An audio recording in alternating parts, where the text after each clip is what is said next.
I am your empty nesty bestie. If this is your first time on my channel, I am Anya, a Zennial empty nester who is creating life on my own terms. And this YouTube channel was created with all of my nesty besties in mind. I was not ready for this transition and found it to be a very hard transition to make. And so I created this YouTube channel for those of you who are already empty nesters, maybe finding it a little bit hard to navigate into your new life, or if you are soon to become an empty nester and you're just like, girl, what's the tea? How does this thing work? Okay, because that's what I needed. Nobody told me how this thing worked. So that is why this channel is here. If you missed the first video in our Empty Nest Starter Kit series, make sure you go back and check out that video. It is all about everything that happens when we become empty nesters, okay? So go back and check that out. The video today is the second in our series of the Empty Net Starter Kit series. And today we are going to be talking about the parent shift. Dun, dun, dun. Yes, okay. Because your role as a parent shifts once those people have left your home, okay? And we're going to talk about what that shift looks like for us and for the young adults that we love, okay? But before we get into all of that, I'm going to ask you to please make sure you hit that subscribe button, because you don't want to miss the next video in our Empty Nest series or any other videos coming behind that, okay? So make sure you subscribe. If you like the content, if you like what you're hearing, if it's helping you out, please like the video and make sure you share it with another nesty bestie that you think will find this useful, okay? So before we get into our parent shift conversation, let's just catch up with each other. What y'all been doing? What's going on in your neck of the woods, okay? Where are y'all from? Introduce yourselves down in the comments. Who are you? Where are you from? How many children do you have? Are they still at home? Are they about to leave home? And what are you doing as an empty nester? Do you know yet? Listen, you don't have to know. It takes some time, okay? You don't have to know right now, but that is why we're here. So make sure you keep coming back so we can go through this thing together, okay? Okay. Let's see. So what is going on with me? It is Memorial Day weekend, for one. The sun is sunning, honey. I know it's not summertime as far as the calendar is concerned, but this Houston, Texas sun is telling me that it is summertime. And I'm so excited because this is the time of year that I come alive. I know a lot of, especially in Texas, people are like, oh, the sun, it's so hot. I hate it. And it's a lot. It's a lot, but I love it. I love it. I love being outside in the sun. And I know a lot of folks don't, especially us with the melanin, we don't really like to be outside in the daytime when the sun is doing its thing, but that's really where I thrive. So I'm happy about this. I'm happy that the weather is turning. I am happy that the sun lasts all the way until like 8:30, almost 9 o'clock at night. This is just really the time when I come alive. So I'm really excited about the season. What else is going on in my life? I'm also excited because Bryce called. Bryce is my 20-year-old who is in Denver. He's attending college and playing soccer in Denver. And so he has not been home since his first Christmas break, his freshman year. And he is ending his sophomore year now. So he will be home for the summer. So I'm really excited that the three of us, I have two sons. I'm really excited that the three of us will be together and, just having our family time here at home. We've seen him, we've traveled to him and traveled to some of their games, but it's going to be nice to have him home. And I moved into a new home back in January, at the very end of January. And so this will be his first time here at my new house. And so I'm so happy. Anyway, so that's what's going on, mainly for me. I'm also excited because I'm about to start a new job. And it has been a trial. Okay, it has been a trial of I've been unemployed. I don't know if y'all have been paying attention to the news or what's going on in the economy and things, but honey, there have not been jobs. People have been searching for jobs forever.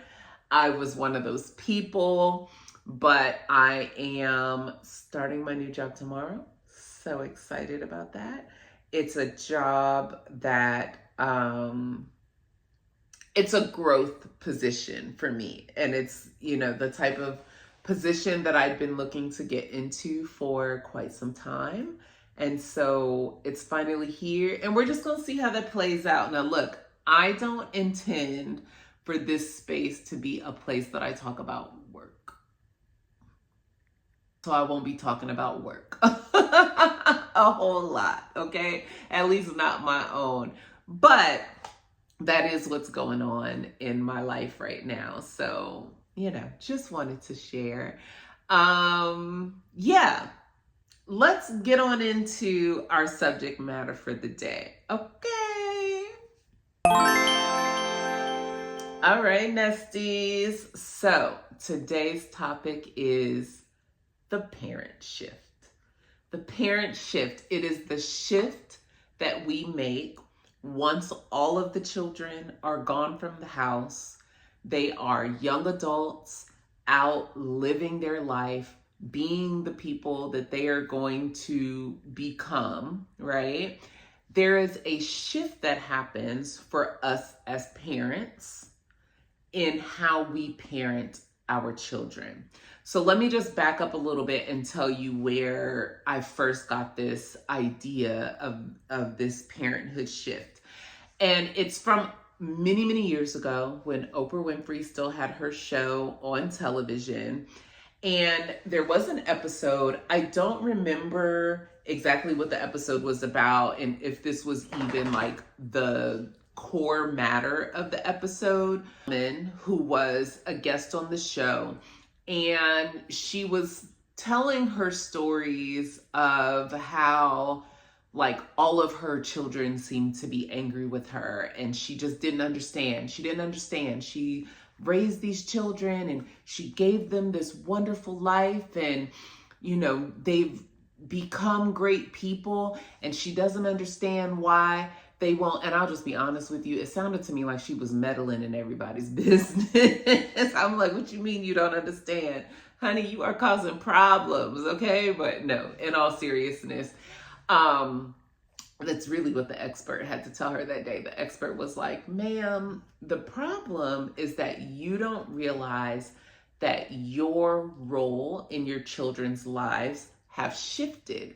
And they've shifted from a place of you being an active, hands-on, everyday mom. Now, I'm going to use the term helicopter mom loosely here because, for one, I've never been a helicopter mom.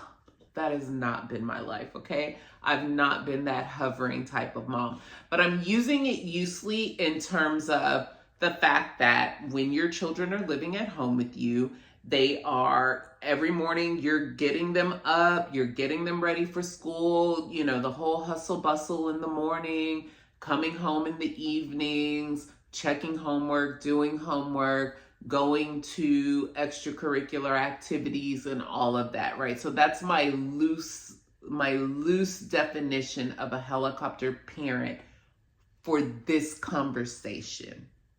I know what the real thing is. We're not talking about them for real, for real. We talking about what we talking about here, okay? So you are used to like choosing your children's clothes, telling them what they can and can't wear. You are used to deciding what the meals are going to be and telling what they should and shouldn't eat, right? And having some sense of control over those things. You are used to being involved in your children's social lives, right? You've probably had a lot of influence on who their friends are and who they associate with, and maybe even, if they were working while they were living at home or joining groups or whatever, you had a lot of influence and you had a lot of say in all of those things that went on. And so we are shifting from that style of parenting to a style that I refer to as the consultant parent. So let's talk a little bit about what the consultant parent looks like as opposed to our helicoptering parenting that we were doing before our children moved out.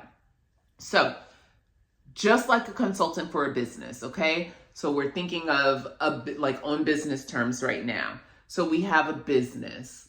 This business, their bottom line doesn't look like what they want the bottom line to look like.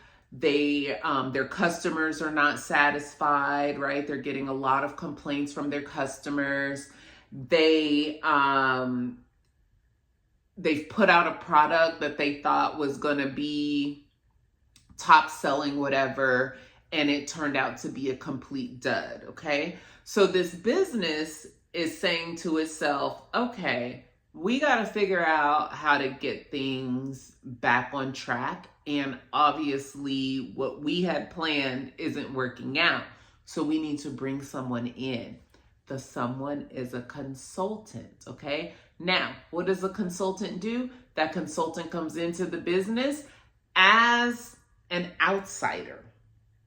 They remain outside. They do not become a part of the business, okay? They do not accept a permanent full-time role in this business.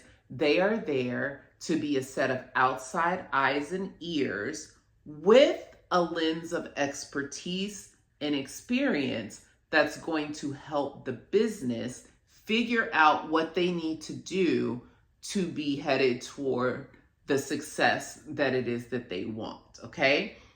So we're shifting. We are no longer helicopter parents.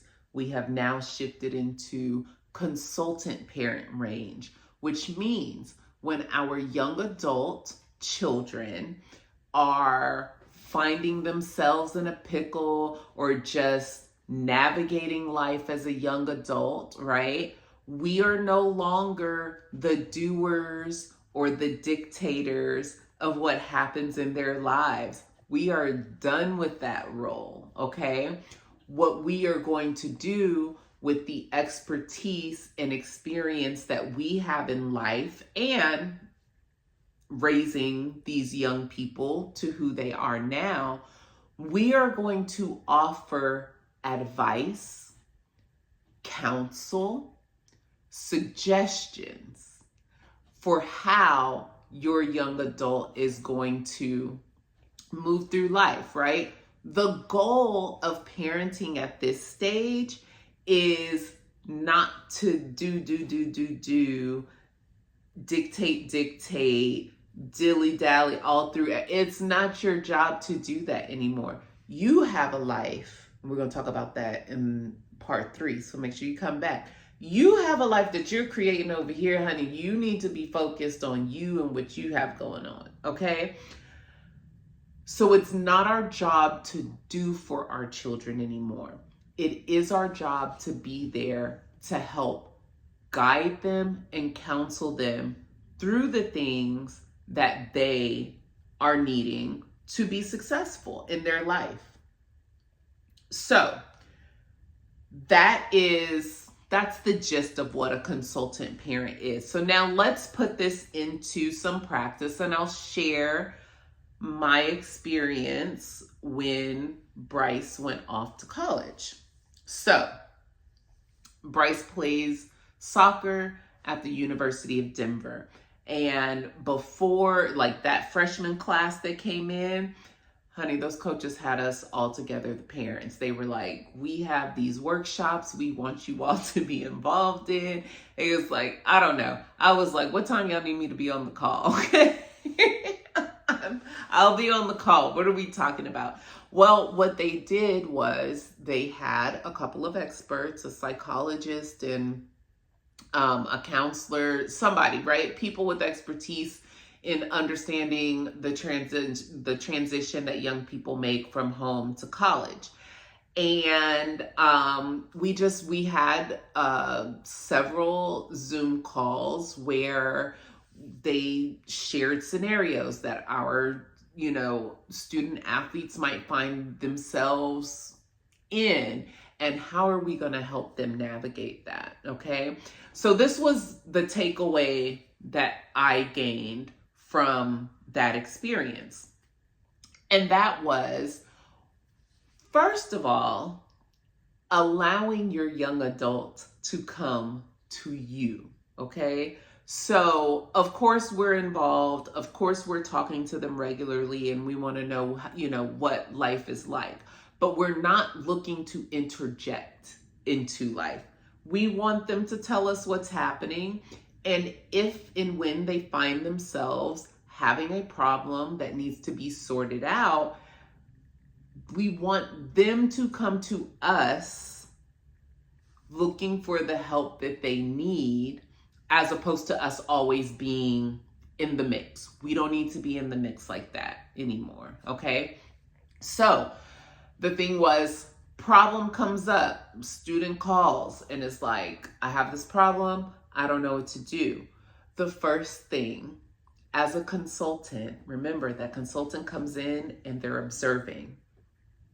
They watch, they listen, they do not interject. They're not saying anything yet, okay? So we're gonna just listen. We're gonna let that kid tell us all about it. And we're going to listen without, jumping in to offer input or offer advice before they're asking for it, okay? So we're gonna hear them out, listen to it. I have this professor, the professor hates me, I hate the professor, this isn't gonna work, I know I'm gonna fail this class, what do I do?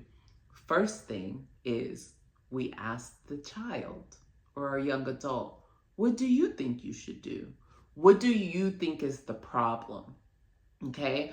Because what we want is for them to start being able to self-reflect and start seeing where they fit in the situation that's happening and where all other players are, right? But we want them to be able to self-reflect. What do you think is going on? Why do you think there is a problem? Okay, they've given the answer. They think they know this is the problem because, or I'm having this issue because. Okay, and we continue to ask questions. So now that you know what your problem is, or what the problem is, what do you think is the best way to handle it? Because we want these young people to learn to navigate this on their own. We cannot and will not, I hope you won't be one of those parents who is like, children are in their 30s and you're still trying to handle everything for them. No ma'am, no sir, okay? So what do you think is going to be the best solution? Maybe this child says, I'm just gonna drop the class. Is that the best? Is that the best? Okay. That's a solution, right? What else can you do? Okay, mom, I guess I can go talk to this professor during office hours, okay? So again, we want them coming up with the options. We want them to see that they have several different ways that they can handle this problem that they're having. Then we also want to make sure that they know, like, they're not on this campus, or, maybe your young adult is at work or wherever it is that they are, right? But we want them to know that they have resources around them, and that those resources are likely to help them better than we can with whatever distance is there, right? Or just the fact that they're young adults and should be handling these things on their own. There's laws like the FERPA law that says that you can't be in your child's academic business once they are 18 years old. They are adults, and that matter is their matter. So anyway, because I got off. My bad. So, what resources are there to help you? And then they'll say something like, well, I know I can go talk to my professor during office hours, or I know that I have an academic advisor that I can talk to that person, if I need to. If your child is in some sort of, like mine is in soccer, they know that they also have advisors, around them that will help them navigate those things as they see fit. So what are the resources around you? What else can you do? Do you need the tutoring? Do they have the tutoring on the campus? Do you need whatever, right? But the point is that we are asking questions so that they can find their answers on their own. Now, they've self-reflected about what their issue is, what the problem is. They've thought about how they are fitting into it or their contribution, right? And now we have them thinking about what's around them that's going to help them manage their way through this thing. So now we want to help them set out a plan, okay? Again, with the questions. Are y'all noticing this? Like, we're not telling, we're not doing, we're not dictating. We're asking questions that help our young people navigate their issues on their own, and so that they can see that they are absolutely capable of handling whatever it is that comes their way, okay? So, how do you plan? How do you plan to execute this, okay? What's your plan? Do you have more than one plan? Do you want me to help you advise a plan or devise a plan?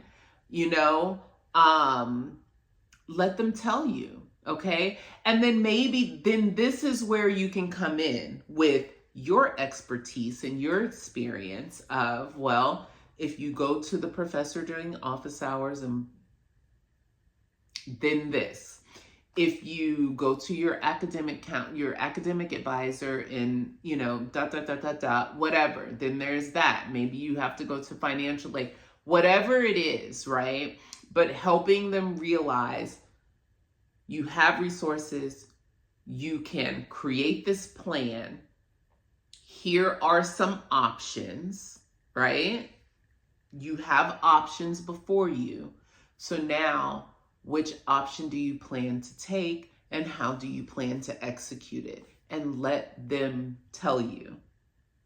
You don't tell them, you let them tell you, okay?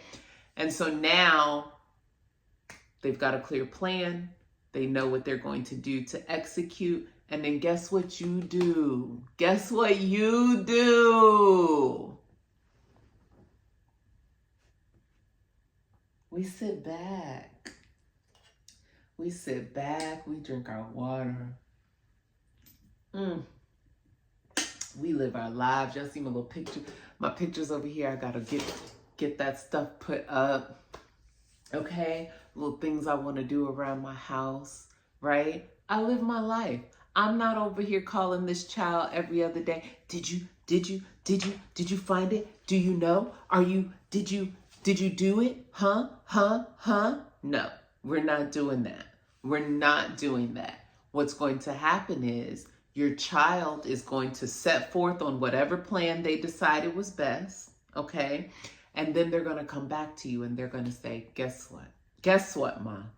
Guess what? I did this and it worked. They might even come back and say, I did this and it didn't work. And that's okay, right? Because now we're in debrief mode. Because that's what happens with the consultant at the business, okay? The consultant at the business, he gets the people together. He's like, y'all got this plan. You got this. These are the resources. This is what you need to do. The consultant goes home. They go on to the next thing. They're not in the job micromanaging. They're not there. Remember, they are not employees, okay? They did not put on a badge. They are not there to micromanage the day-to-day everything. They're going to come back weeks later or months later, and they're going to have a debrief session. Did the plan work? It worked. Well, that's great. Are you going to continue with this? Wonderful. Ooh, the plan didn't work. All right, let's run this back. Let's see what we need to do, right? When the consultant leaves, they let the business know, if you need us before our scheduled debrief time, you can call us and we'll be here to help, right? But they are not there to do. And we know there's going to be touch points available so that if we do need that extra help or a little extra push or, more information, whatever, that they are there somewhere in the background, okay? But they're not micromanaging this whole situation. And that is the biggest thing about this parent shift, is that you are no longer the manager of your young adult children's lives. You're not an everyday manager. You are a person who is sought out for your expertise, for your experience, for your counsel and advising.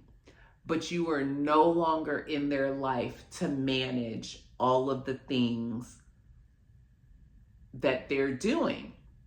And that can be a really hard shift for us. But I want you to think about maybe, with your own experience, you had parents who were those helicopter types, and they couldn't let go. They had such a tight grip of you. If you were that, put yourself back there and think about what that felt like. Is that what you want for your child? And do you want the tension that it causes, and then the disagreements and the arguments that fall all around? That's what happens when we're still trying to be a helicopter parent with our adult children. And I'll give you another example of a time with my older son, Jahari, who, he's grown, okay? He is a grown adult man living a professional life, okay? Living a bachelorhood life. Honey, he is living his life, and he is living it gloriously, okay? I love to see it. But about a year or so ago, he was working on this project, and he came to me to tell me about the project, and he was, laying his concept out there, and I had an immediate reaction that I'm not proud of, but he was telling me what he planned to do, and I was like, and I said it just like that too, rude. Just rude. But I was like, I don't like that. Don't do that. Don't do that. And he said to me,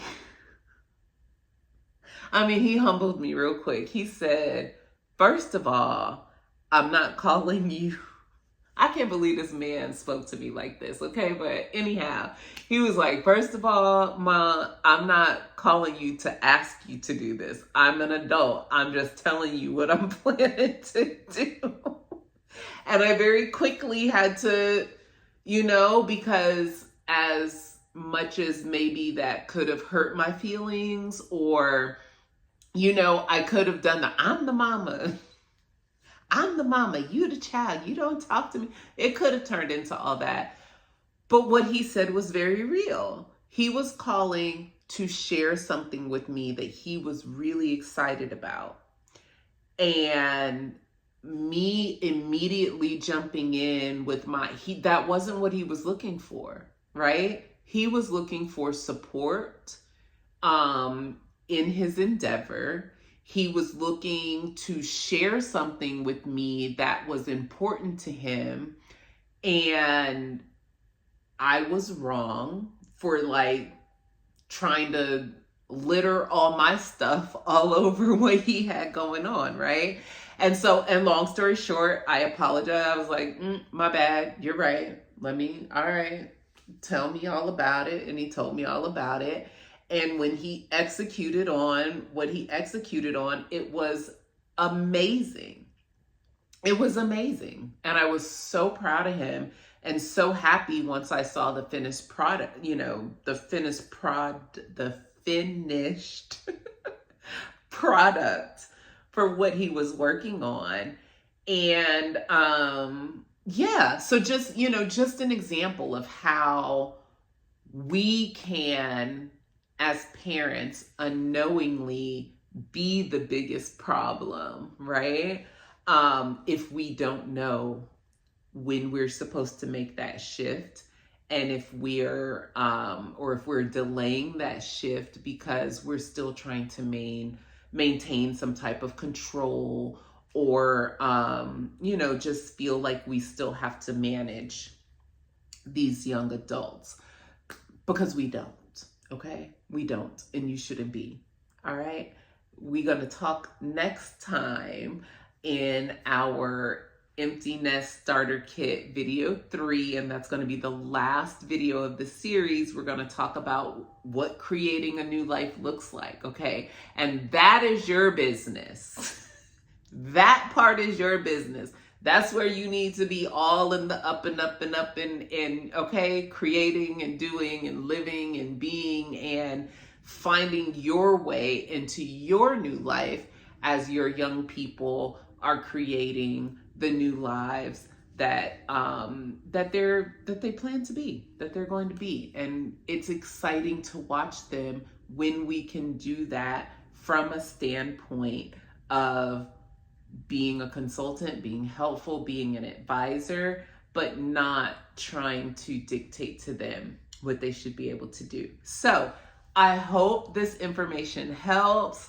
Let me know down in the comments if you have any advice on top of this. Share it with us, honey. That is what this place is here for. That's what this channel is here for, okay? So was that helpful? Was it not helpful? Do you have other advice that you'd like to throw into the mix? Share it with us all. Also, don't forget, tell us who you are. Who are you? How many children do you have? Are they all gone out of the nest? Is somebody still behind? You waiting for this child to get out of there? I get it. Okay, I get it. Make sure you like, subscribe, and share with another nesty bestie that you think will benefit from this information. And other than that, I will see you all in the next video. Make sure you're taking care of yourself and take care of others.